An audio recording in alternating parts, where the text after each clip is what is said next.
Good evening.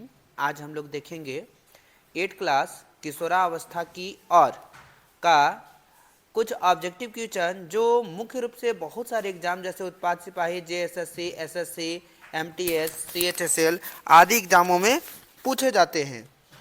Railway में भी पूछे जाते हैं। तो सबसे पहले इसका क्वेश्चन है पहला कि किशोरावस्था की सामान्य आयु क्या होती है। तो किशोरावस्था की सामान्य आयु जो है वो 11 से 19 वर्ष होती है। किशोरावस्था में शारीरिक परिवर्तन किसके कारण होते हैं। तो किशोरावस्था में जो शारीरिक परिवर्तन होते हैं वो हार्मोन्स के कारण होते हैं।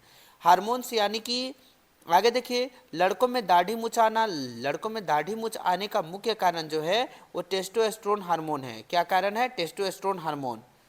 आगे इसमें लड़कियों में स्तनों का विकास किस हार्मोन के कारण होता है। तो लड़की में स्तन का जो वृद्धि होता है वो एस्ट्रोजन हार्मोन के कारण होता है। हार्मोन स्रावित करने वाले ग्रंथि को क्या कहते हैं। तो अंतःस्रावी ग्रंथि कहते हैं। और एंजाइम जो स्रावित करता है उसको बहिस्रावी ग्रंथि कहते हैं। आगे है थायरोक्सिन हार्मोन किस ग्रंथि से निकलता है। तो थायरोक्सिन हार्मोन जो है वो थायराइड ग्लैंड से निकलता है जो कि गर्दन के पास होता है।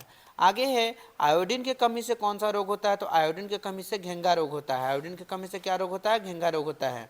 अब ये क्या होता है कि घेंगा इसमें गला फूल जाता है। आगे देखिएगा, इसमें किशोरावस्था में आवाज़ भारी होना अधिक पाया जाता है। तो आवाज़ जो भारी होता है वो ज़्यादातर लड़के में होता है। किस में होता है? लड़के में होता है। आवाज़ हल्का होता है वो लड़की में होता है। लड़कियों में मासिक धर्म की शुरुआत कहलाती है। तो लड़कियों में मासिक धर्म की शुरुआत को हम लोग बोलते हैं रजोदर्शन, यानी पहला आवर्त चक्र को हम लोग रजोदर्शन बोलते हैं। आगे है पुरुष जनन अंग कौन सा है। तो पुरुष जनन अंग इसमें देखेंगे अंडाशय है, गर्भाशय है, फैलोपियन नली है, वृषण है। तो इसमें वृषण हो जाएगा। आगे इसी में देखेंगे शुक्राणु का निर्माण कहाँ होता है। तो शुक्राणु का निर्माण जो है वो हमेशा वृषण में होगा। शुक्राणु का निर्माण कहाँ होगा? वृषण में होगा। अब देखिए, अंडाणु का निर्माण किस में होता है। तो अंडाणु का निर्माण जो है वो मुख्य रूप से अंडाशय में होता है। पिट्यूटरी ग्रंथि को क्या कहा जाता है। तो पिट्यूटरी ग्रंथि यानी पीयूष ग्रंथि को मास्टर ग्रंथि भी कहा जाता है। आगे हम लोग देखेंगे इंसुलिन हार्मोन किस ग्रंथि से निकलता है।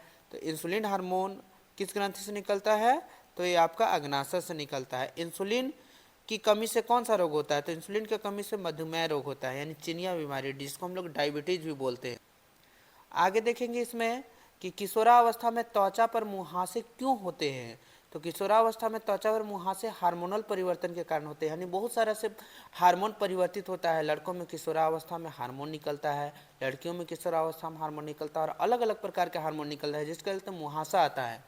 वृद्धि हार्मोन किस ग्रंथि से निकलता है। तो वृद्धि हार्मोन जो है वो पिट्यूटरी ग्रंथि से निकलता है। किससे निकलता है? पिट्यूटरी ग्रंथि। इसी को मास्टर ग्रंथि भी बोलते हैं। किशोरावस्था में मानसिक परिवर्तन का उदाहरण है। तो मानसिक परिवर्तन का मुख्य उदाहरण जो है वो भावनात्मक अस्थिरता है। क्या है? भावनात्मक अस्थिरता।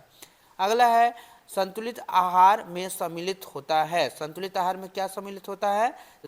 तो इसमें हो जाएगा आपका केवल प्रोटीन, सभी पोषक तत्व। तो इसमें सभी पोषक तत्व आंसर हो जाएगा, यानी जितने भी पोषक तत्व है वो संतुलित आहार के लिए आवश्यक है। किशोरावस्था के लिए स्वास्थ्य आदत क्या है। तो स्वास्थ्य आदत किशोरावस्था के लिए क्या है? नियमित व्यायाम, यानी किशोरावस्था में लोगों को नियमित व्यायाम करना चाहिए जिससे लोग स्वस्थ रहता है। अधिवृक्क ग्रंथि कौन सा हार्मोन स्रावित करती है। तो अधिवृक्क जो ग्रंथि है वो कौन सा हार्मोन स्रावित करती है? एड्रेनलिन हार्मोन स्रावित करती है, जिसको लड़ो उड़ो हार्मोन भी कहा जाता है। माता में लिंग का निर्धारण, यानी मानव में लिंग का निर्धारण किस पर निर्भर करता है। तो मानव में लिंग का निर्धारण जो है वो पिता पर निर्भर करता है, क्योंकि पिता का क्रोमोसोम XY होता है। क्या होता है? XY होता है। आगे देखिए, पुरुष में गुणसूत्र होते हैं। तो पुरुष में जो गुणसूत्र होते हैं वो हम लोग बात करें। तो पुरुष में जो गुणसूत्र होते हैं XY होते हैं। क्या होते हैं? XY। महिला में गुणसूत्र होते हैं। तो महिला में जो गुणसूत्र होता है XX होता है। किशोरावस्था में जनन अंगों की परिपक्व होती है, क्योंकि किशोरावस्था में जनन अंग परिपक्व होते हैं तो हार्मोन प्रक्रिया में होते हैं, हार्मोन प्रक्रिया से होता है। किशोरावस्था में कंठ का उभार अधिक स्पष्ट होता है। तो कंठ का उभार अधिक स्पष्ट होता है, लड़का में होता है। किशोरावस्था में लड़का में ज़्यादा उभार हो जाता है, यानी बाहर निकल जाता है कंठ। आगे देखेंगे हार्मोन सीधे किस में मिलते हैं। तो हार्मोन सीधे किस, तो पाचन तंत्र में, रक्त में, फेफड़ा में, मूत्र में। तो इसका आंसर हो जाएगा रक्त में। हार्मोन डायरेक्ट कहाँ मिलता है? रक्त में मिलता है। कैल्शियम की आवश्यकता किसके लिए होती है। तो कैल्शियम की आवश्यकता जो है वो हड्डियों की मजबूती के लिए आवश्यक होता है। हड्डी को मजबूत करने के लिए कैल्शियम की जरूरत होता है। किशोरावस्था में स्वच्छता क्यों आवश्यक है? स्वच्छता क्यों आवश्यक है? तो किशोरावस्था में संक्रमण से बचने हेतु स्वच्छ आवश्यक है। जैसे बहुत सारा संक्रमित बीमारी के होने की संभावना होता है। किशोरावस्था को किस से दूर रहना चाहिए? तो किशोरावस्था में हम लोग को जो है वो नशा से दूर रहना चाहिए, नहीं तो नशा का लत लग जाएगा तो सभी व्यक्ति इससे क्या हो जाता है, संक्रमित हो जाता है और नशा बढ़ते जाएगा, एक चरम सीमा में पहुंच जाएगा। इसी तरह से और वीडियो देखने के लिए मेरा चैनल को सब्सक्राइब करें, लाइक करें और बेल आइकन को दबाएं। साइंस का स्पेशल क्लास चलेगा इसमें और साइंस से संबंधित बहुत सारा जानकारी आपको प्राप्त होगा जो आपके एग्जाम के लिए फायदेमंद होगा।